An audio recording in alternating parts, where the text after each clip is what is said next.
அன்பான கடகராசி நேயர்களே, சந்திரனை ராசி அதிபதியாக கொண்டவங்க எல்லார்கிட்டையும் உண்மையான அன்பு செலுத்தக்கூடிய தூய உள்ளம் கொண்டவங்களாக இருப்பாங்க. தன்னுடைய வாழ்க்கையில் எத்தனையோ கஷ்டங்களை எல்லாம் அனுபவிச்சுட்டு இந்த அனுபவ பாடங்கள் மூலமாக வாழ்க்கையில் முன்னுக்கு வருவீங்க. குடும்பத்தின் மேலே பாசம் கொண்டவங்களாக இருப்பீங்க. பயணங்களை அதிகமாக விரும்புவீங்க. காதலை பொறுத்த வரைக்கும் உண்மையாகவும் நேர்மையாகவும் நடந்துக்குவீங்க. அன்புக்காக அதிகமாக ஏங்குவீங்க. நுணுக்கமான வேலைகளை செய்கிறதுல கெட்டிக்காரங்களாக இருப்பீங்க. தான் எடுத்த காரியத்தை எப்படியாவது முடிக்கணும் அப்படிங்கிற தைரியமும் துணிச்சலும் உங்கள்கிட்ட எப்பவுமே இருக்கும். இப்படி சிறப்பான குணங்கள் இருக்கக்கூடிய கடக ராசி புனர்பூசம் 4ஆம் பாதம், பூசம் நட்சத்திரம், ஆயில்யம் நட்சத்திரம் இருக்கிறவங்களுக்கு எதிர்காலம் தொடர்பான சிந்தனைகள் உங்களுடைய மனசில் அதிகமாக இருக்கும். குழந்தைகள் வழியில் உங்களுக்கு ஆதரவான சூழ்நிலைகள் இருக்கும். சுயதொழில் செய்கிறவங்களுக்கு லாபம் அதிகமாக கிடைக்கும். எதிர்பாராத சில பயணங்கள் மூலமாக உங்கள் வாழ்க்கையில் மிகப்பெரிய திருப்பங்கள் எல்லாமே ஏற்பட போகுது. தொழில் மற்றும் வியாபாரத்தில் இருந்து வந்த பிரச்சனைகள் குறையும். உத்தியோகத்தில் உடன் பணிபுரிபவர்களுடைய ஆதரவு உங்களுக்கு கிடைக்கும். இதுவரைக்கும் உங்கள் வாழ்க்கை துணையினுடைய மனசை புரிஞ்சுக்காமல் நடந்திருப்பீங்க. இதற்கு பிறகு அவங்களுடைய மனசை புரிஞ்சுட்டு அவங்களுக்கு பிடித்த மாதிரியான விஷயங்களை செய்வீங்க. குடும்பத்தில் இருந்து வந்த மன சங்கடங்கள் நீங்கி ஒற்றுமை அதிகமாக இருக்க போகுது. தம்பதிகளுக்குள்ள அந்யோன்யமும் மன மகிழ்ச்சியும் உண்டாக போகுது. பணவரவு, தைரியமான முடிவுகள் மற்றும் சமூகத்தில் கௌரவத்தை நீங்கள் அடைய போகிறீங்க. நண்பர்கள் மூலமாக நன்மைகளும் கிடைக்க போகுது. ஆடம்பர வாழ்க்கை மற்றும் கலைத்துறையில் இருக்கிறவங்களுக்கு இது நல்ல முன்னேற்றத்தை கொடுக்கக்கூடிய காலம் அப்படின்னு சொல்லலாம். ஆன்மீக பயணங்கள், தொழில் நிமித்தமான வெளிநாட்டு யோகம் மற்றும் கல்வியில் சிறப்பான முன்னேற்றங்களும் எதிர்பாராத சம்பவங்களும் நடக்க போகுது. இதுவெல்லாம் உங்களுக்கு முன்னேற்றத்தை கொடுத்தாலும் சில நேரங்களில் தேவையற்ற மன அழுத்தம், கவலை மற்றும் தெளிவான முடிவெடுக்காமல் தடுமாற்றம் இதுவெல்லாம் ஏற்படும். தந்தையின் உடல் நலத்தில் கவனம் ரொம்பவே அவசியம். குடும்ப உறவுகளில் சில விரிசல்கள் அல்லது கருத்து வேறுபாடுகள் வந்து மீண்டும் ஒன்றாக சேருவீங்க. இனி வரக்கூடிய காலங்களில் நீங்கள் எந்த ஒரு விஷயத்தை செய்கிறதா இருந்தாலும் முன்கூட்டியே ஒரு பிளானை போட்டு அதுக்கப்புறம் தான் நீங்கள் அதை செயல்படுத்தணும்.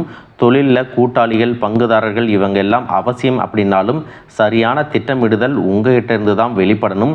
முக்கியமான விஷயங்களுக்கு அப்புறம் தெரிஞ்சுக்கலாம் அப்படின்னு எதையும் தள்ளி போடாதீங்க. எல்லா வேலையும் உங்களுடைய கவனத்துக்கு கொண்டு வாங்க. உங்களுடைய கண் பார்வையில் எல்லா விஷயங்களும் நடக்கும்போது தான் எதை மாற்றணும், எதை பெஸ்ட்டாக கொடுக்கணும் அப்படிங்கிற விஷயம் உங்களுக்கு தெளிவாக புரியும்.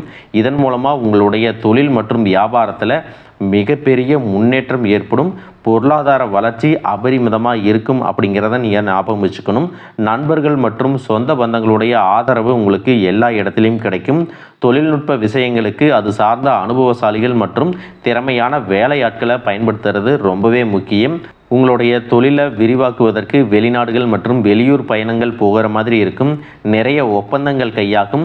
ஒப்பந்தங்கள் போடும் பொழுது அதனுடைய முக்கியத்துவத்தை உணர்ந்து நன்றாக படித்து பார்த்து கையெழுத்து போடுவது நல்லது.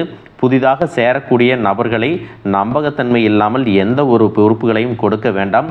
இதற்கு பிறகு பார்த்தீங்கன்னா நீங்கள் செய்யக்கூடிய வேலையில் மன திருப்தியோடு செய்வீங்க. புதிய சிந்தனைகள், புதிய கண்டுபிடிப்புகள், புதிய திறமைகள் எல்லாமே உங்கள்கிட்ட வெளிப்படும். உங்களுடைய திறமைக்கேற்ப வருமானம் அதிகரிக்கும். குடும்பத்தை பொறுத்த வரைக்கும் சின்ன சின்ன கருத்து வேறுபாடுகள் அப்பப்போ வந்துட்டு போனாலும் எல்லாரையும் அரவணைச்சு போவீங்க. குழந்தைகளிடத்தில் தேவையான கண்டிப்பு வேணும். அவர்களுடைய பழக்க வழக்கங்கள் மற்றும் நண்பர்களின் சேர்க்கையை கவனிக்கிறதன் மூலமாக இதற்கு முன்பு அவர்கள் செஞ்ச தவறை கூட திருத்திக்கிறதுக்கு ஒரு வாய்ப்பாகவும் அமையும். உங்களுடைய வாழ்க்கை துணையோடு புரிதல் மற்றும் அன்பு அதிகரிக்கும். உங்களுடைய வாரிசுகளுக்கு சுபகாரியங்களை செய்வீங்க.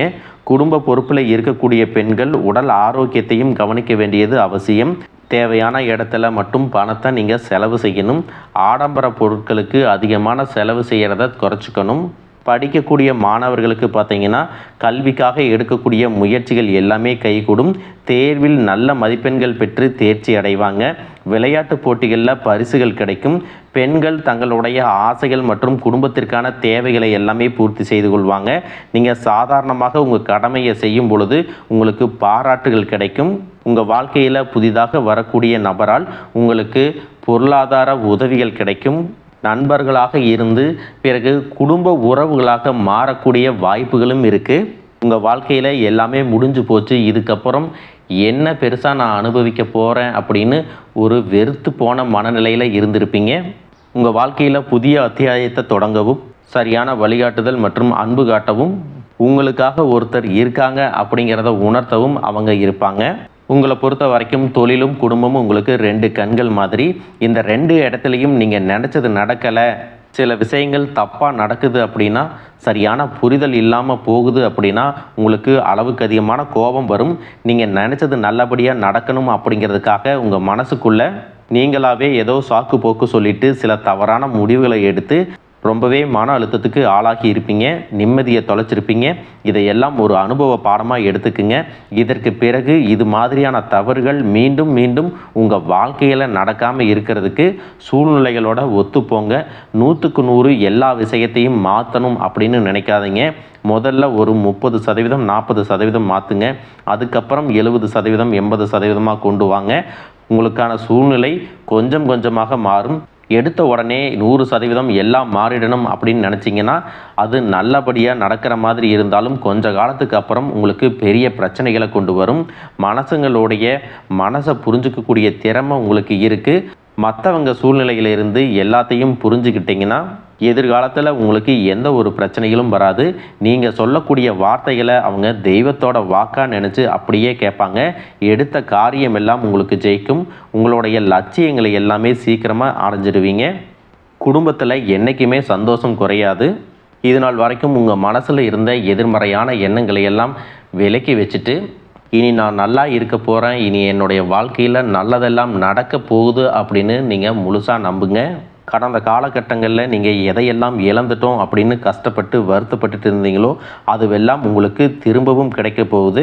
2026ஆம் ஆண்டில் ராகு பகவான் மகர ராசிக்கும் கேது பகவான் கடக ராசிக்கும் மாறும் பொழுது உங்களுடைய வாழ்க்கையில் திடீர் மாற்றங்களையும் தொழில் மற்றும் வாழ்க்கையில் புதிய திருப்பங்களையுமே கொண்டு வர போகிறாங்க.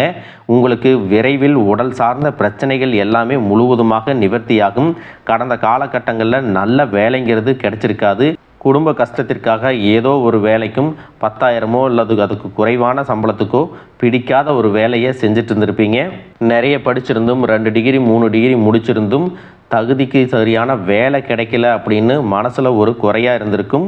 இப்போ இருந்தே ஒரு அரசாங்க வேலைக்கோ அல்லது நீங்கள் விருப்பப்பட்ட வேலைக்கு உங்களை நீங்கள் தயார் செஞ்சுக்கிட்டீங்க அப்படின்னா நிச்சயமாக நீங்கள் விரும்பக்கூடிய பேங்க் வேலையோ ஐடி கம்பெனியோ அல்லது நீங்கள் விரும்பக்கூடிய தனியார் துறையில் அதிகமான சம்பளம் பெறக்கூடிய ஒரு வேலையில் இருப்பீங்க. அரசியல்வாதிகளை பொறுத்த வரைக்கும் புதிய பொறுப்புகள் புதிய பதவிகள் எல்லாமே தானாக வரும். ராகு மற்றும் கேதுவால் உங்களுடைய செல்வாக்கு உயரப்போகுது. உடல் ஆரோக்கியம் மேம்படும். மன சங்கடங்கள் நீங்கும். மறைமுகமாக உங்களுடைய தொழிலும் சரி வாழ்க்கையும் சரி இதுவரைக்கும் நிறைய நபர்கள் உங்களுக்கு தொல்லையாக இருந்திருப்பாங்க. இனி அவர்களுடைய தொந்தரவு அப்படிங்கிறது முழுவதுமாகவே நீங்க போகுது. கடந்த காலகட்டங்களில் நீங்கள் வேலை செய்கிற இடத்துல உங்களுடைய உழைப்பை சுரண்டி இருப்பாங்க. வேலைக்கு தகுந்த வருமானமோ சம்பளமோ கொடுத்துருக்க மாட்டாங்க. மற்றவங்க நல்ல பேர் வாங்கணுங்கிறதுக்காக உங்களை பயன்படுத்திட்டு இருந்திருப்பாங்க. செய்யாத தப்புக்கு சில இடத்துல தண்டனையும் அனுபவிச்சிருப்பீங்க. அவமானத்தை சந்திச்சிருப்பீங்க. ஏன் அழுது புலம்பியும் இருப்பீங்க. உண்மையாக இருக்கிறவங்களுக்கும் நல்லது செய்கிறவங்களுக்கும் காலம் இல்லை அப்படிங்கிற மாதிரி மனசில் ரொம்பவே வேதனையெல்லாம் அனுபவிச்சுட்டு வந்திருப்பீங்க. உங்கள் மேலே பழி சுமத்தினவங்களுக்கும் உங்கள் உழைப்பை சுரண்டனவங்களுக்கும் சரியான தண்டனை அப்படிங்கிறது இனி வரக்கூடிய காலங்களில் அனுபவிக்க போகிறாங்க. உங்களுடைய நேர்மை மற்றும் தனித்திறமைகளை புரிஞ்சுக்கிட்டு சம்பள உயர்வு மற்றும் பதவி உயர்வு மேலே இருக்கக்கூடிய அதிகாரிகளுடைய ஆதரவு எல்லாமே உங்களுக்கு கிடைக்க போகுது. இனி உங்களுடைய வார்த்தைகளுக்கு மதிப்பும் மரியாதையும் கிடைக்க போகுது. நீங்கள் எதிர்பார்த்திருந்த வாழ்க்கையை இனி வாழ போகிறீங்க. தொழிலில் இருந்த தடைகள் எல்லாமே விலகுவது மட்டும் இல்லாமல் சிலர் புதிதாக தொழிலை தொடங்குவீங்க. உற்பத்தியில் இருந்த தடைகள் நீங்கி தொழிலை விரிவு செய்வீங்க. இனி வரக்கூடிய நாட்களில் விற்பனை அதிகமாகும். ஏற்றுமதி இறக்குமதி தொழிலில் நல்ல லாபம் கிடைக்கும். நீங்கள் செய்யக்கூடியது சின்ன தொழிலோ பெரிய தொழிலோ நல்லதொரு வளர்ச்சி அப்படிங்கிறது நிச்சயமாக கிடைக்க போகுது. இந்த கனவுகள் எல்லாமே நிஜமாகக்கூடிய நாட்கள் வெகு சீக்கிரத்தில் வரப்போகுது. உங்கள் கையில் பணப்புழக்கம் அதிகமாக இருக்க போகுது. அதன் மூலமாக உங்கள் குடும்பத்தில் இருக்கக்கூடிய நெருக்கடிகள் எல்லாமே விலகும். செல்வாக்கு மற்றும் அந்தஸ்து உயரப்போகுது. நீங்கள் நினைச்ச காரியங்கள் எல்லாம் நடப்பதற்கு தெய்வ காரியங்களை நீங்கள் செய்யணும். இதுக்கு முன்னாடி வரைக்கும் பார்த்தீங்கன்னா திருமணம் அப்படிங்கிறது தள்ளி தள்ளி போயிருக்கும். அதனாலேயே எனக்கு திருமணமே வேண்டாம் அப்படின்னு சில பேர் வாழ்க்கையை வெறுத்து தனியாக வாழ்ந்துட்டு வரக்கூடிய சூழ்நிலையும் இருந்திருக்கும். அதிலும் குறிப்பாக பார்த்தீங்கன்னா பெண்களுக்கு ஏதாவது ஒரு வகையில் திருமணம் நடந்தாலும் ஆண்கள் திருமணம் ஆகிறதுக்கு ரொம்பவே சிரமப்பட்டிருப்பாங்க. இந்த 2026ஆம் ஆண்டில் குரு பெயர்ச்சிக்கு பிறகு உங்களுக்கு நல்லதொரு வாழ்க்கை துணை அமையும். காதலிக்கக்கூடியவர்களுக்கு பெற்றவர்களே முன்னாடி நின்று திருமணம் செய்து வைப்பதற்கான வாய்ப்புகளும் இருக்குது. அதற்கு நீங்கள் காதலில் உறுதியாகவும் நேர்மையாகவும் நடந்துக்கணும். உங்களுடைய மன உறுதி மற்றும் ஒற்றுமை மட்டுமே உங்களுடைய காதல் திருமணத்தை நடத்தி வைக்கும் அப்படிங்கிறத புரிஞ்சுக்கணும். நீங்கள் ஆண்களாக இருந்தாலும் சரி, பெண்களாக இருந்தாலும் சரி, உங்களுடைய வாழ்க்கை துணையை இழந்து தனியாக இருக்கிறீங்க அப்படின்னா 2வது திருமணத்தை பற்றி யோசிச்சுட்டு ரொம்பவே குழப்பத்தில் இருந்திருப்பீங்க. இப்போ இருக்கக்கூடிய சூழ்நிலையில் தனியாக வாழ்கிறது அவ்வளவு சாதாரண விஷயம் இல்லை. சுற்றி இருக்கிறவங்க 1000 நெகட்டிவாக சொன்னாலும் உங்களுடைய எதிர்கால வாழ்க்கைக்காகவும் குழந்தைகளுடைய வாழ்க்கைக்காகவும் நீங்கள் மறுமணம் செய்வது நல்லது. இந்த திருமணத்தை பொறுத்த வரைக்கும் உங்களுடைய மனசாட்சிக்கு மட்டுமே கட்டுப்பட்டு சில முடிவுகளை எடுங்க. நீங்கள் விரும்புகிற மாதிரியான வாழ்க்கை உங்களுக்கு நிச்சயமாக அமைய போகுது. உடல் ஆரோக்கியத்தை பொறுத்த வரைக்கும் இதுவரைக்கும் நீங்கள் விருப்பப்பட்டதையெல்லாம் சாப்பிட்டுட்டு இருந்தீங்க. இதற்கு பிறகு சாப்பிடக்கூடிய உணவுகளில் இது ஆரோக்கியமானதா அப்படிங்கிறத ஒரு முறை ஆராய்ஞ்சு பார்த்துட்டு நீங்கள் சரியான உணவுகளை எடுத்துக்கிட்டிங்கன்னா உங்களுக்கு உடலில் இருந்த பிரச்சனைகள் நீங்கும். தீராத வியாதிகள் இருந்தாலும் அதற்கான சிகிச்சை முறைகளை சரியாக எடுத்துக்கிட்டிங்கன்னா இந்த 2026ஆம் ஆண்டின் இறுதிக்குள்ளே படிப்படியாக அந்த நோய்களெல்லாம் உங்களுக்கு சரியாகி எழுந்து நடமாடுவீங்க. சுறுசுறுப்பாக இருக்க போகிறீங்க. உங்களுடைய வயது குறைஞ்ச மாதிரியான ஒரு தோற்றத்தை நீங்கள் அடைய போகிறீங்க. இதுவெல்லாம் உங்கள் வாழ்க்கையில் நடக்குமா அப்படின்னு கேள்விக்குறியோடு இருக்காதீங்க. முழுசாக நம்புங்க. சாதகமான கிரக நிலைகள் இருக்கும் பொழுது வாய்ப்புகள் தானாக வரும். அந்த வாய்ப்புகளை தடுக்கிறதுக்கும் கெடுக்கிறதுக்கும் சில நேரங்கள் கெட்டதாக அமையும். உங்கள் மனசுலேயே எதிர்மறையான எண்ணங்கள் வந்து இதுவெல்லாம் எனக்கு நடக்காது, எனக்கு கிடைக்காது அப்படின்னு நீங்களே இந்த வாய்ப்புகளை எல்லாம் தவற விட்டுருவீங்க. அதனால் நீங்கள் எப்போவுமே பாசிட்டிவாக இருந்து கிடைக்கக்கூடிய வாய்ப்புகளை சரியாக பயன்படுத்திக்கிட்டிங்கன்னா நீங்கள் ராஜாவாக இருக்க போகிறீங்க. இதுக்கப்புறம் உங்கள் வாழ்க்கையில் எதையுமே சந்தேகப்படாதீங்க. உங்களுடைய கடமையை எப்பவும் போல் செஞ்சுட்டு வாங்க. மீதி எல்லாத்தையும் அந்த கடவுளும் உங்களுடைய முயற்சியும் கிரகங்களும் பார்த்துக்குவாங்க. வேகமான முன்னேற்றங்கள் வரக்கூடிய உங்கள் வாழ்க்கையில் விவேகமாக நடந்துக்கிட்டிங்கன்னா உங்களுடைய சந்தோஷமும் மன நிம்மதியும் உடல் ஆரோக்கியமும் என்றைக்கும் நீண்ட நாட்களுக்கு நிலைச்சி இருக்க போகுது. இதுவரைக்கும் உங்களுடைய வாழ்க்கையில் தோல்விக்கும் ஏமாற்றத்துக்கும் காரணமான எல்லாருக்குமே நன்றி சொல்லுங்கள். நீங்கள் போகக்கூடிய பாதையில் உங்களுக்கு முன்னாடி போய் தோற்றவங்களையும் ஞாபகம் வச்சுக்கோங்க. அவங்க உங்களுக்கு அனுபவ பாடத்தை கற்றுக் கொடுத்துருக்காங்க. வெற்றியை என்றைக்குமே தலைக்கு மேலே எடுத்துகிட்டு போகக்கூடாது. தோல்வியை மனசுக்குள்ளே எடுத்துகிட்டு போகக்கூடாது. இரவும் பகலும் போல வெற்றியும் தோல்வியும் மாறி மாறி வரக்கூடிய வாழ்க்கையை ரசித்து வாழ பழகிக்கணும். இனி உங்கள் வாழ்க்கையில் எது நடந்தாலும் அதை நல்லதுக்கு தான் அப்படின்னு நினச்சிட்டு முன்னோக்கி போயிட்டே இருங்க. நீங்கள் ஜெயிக்க போகிறீங்க. உங்களை வீழ்த்துறதுக்கு இங்கே எதிரிகள் அப்படின்னு யாருமே இனி இருக்க போகிறதில்ல. வாழ்க வளமுடன், வாழ்க பல்லாண்டு.